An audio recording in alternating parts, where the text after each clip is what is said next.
On Destination WA, I get to go diving several times a year, often to see ancient shipwrecks or stunning underwater caves and alien-like sea life.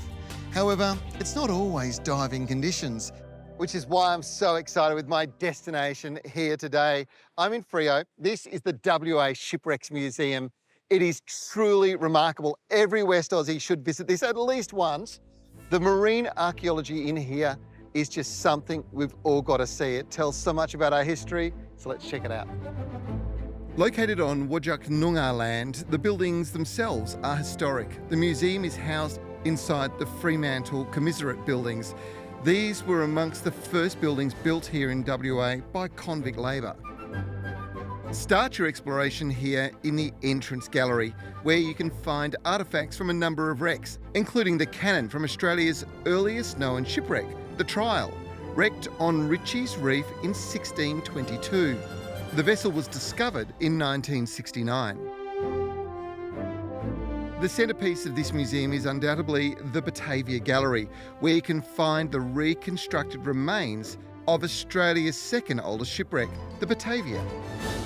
What we're looking at here is the stern section of the Betavia, which wrecked on the 4th of June in 1629 off the Houtman Abrolhos. And this is what remains of a very, very big ship, just a tiny little portion that survived because it was buried beneath the sand, and that excluded all the oxygen, keeping it in one piece. Elements of the display that we're seeing in around here really tell parts of, well, I suppose, what was on the ship, but also what happened afterwards. Yeah, so it was a well-known mutiny. It was very famous in the 17th century, but we're still working on that story today. I've been more involved in the last 20 years looking at sites on the land. So in the Houtman Abrolhos, in the Wallaby Group, there's a number of sites. One, Beacon Island, which is formerly known as Batavia's Graveyard. We've been conducting excavations there for nearly 2 decades. The artefacts here are remarkable. Often we don't know the amount of background work that goes into processing a recovered item.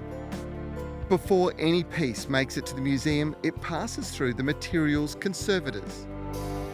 So basically the artefacts are recovered by maybe the Maritime Archaeology Department and they're brought back to the Materials Conservation Department and they're kept wet. We always have to keep the objects wet at all times, and that minimises cracking and drying out and warping and corrosion of metals as well.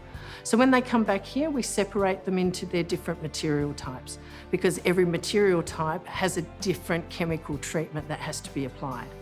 And then we have to start removing the salts from all the objects because if something's been underwater for 300 years, it's got 300 years worth of salt in them. So we have to get that out before we can start the treatment. So how did you do that with this enormous, part of the hull here? Basically, the hull, the timbers were actually placed in really large vats and we put water in them, just normal water, and so the salts come out into the water. So when the salt concentration in the timber is equal to the salt concentration in the surrounding water, the chloride will plateau, we change the water and then it will start coming out again. Australia's Dutch explorers feature heavily throughout the museum, with the Whadjuk Nyoongar Gallery showing 100 years' worth of charts and history from these intrepid explorers.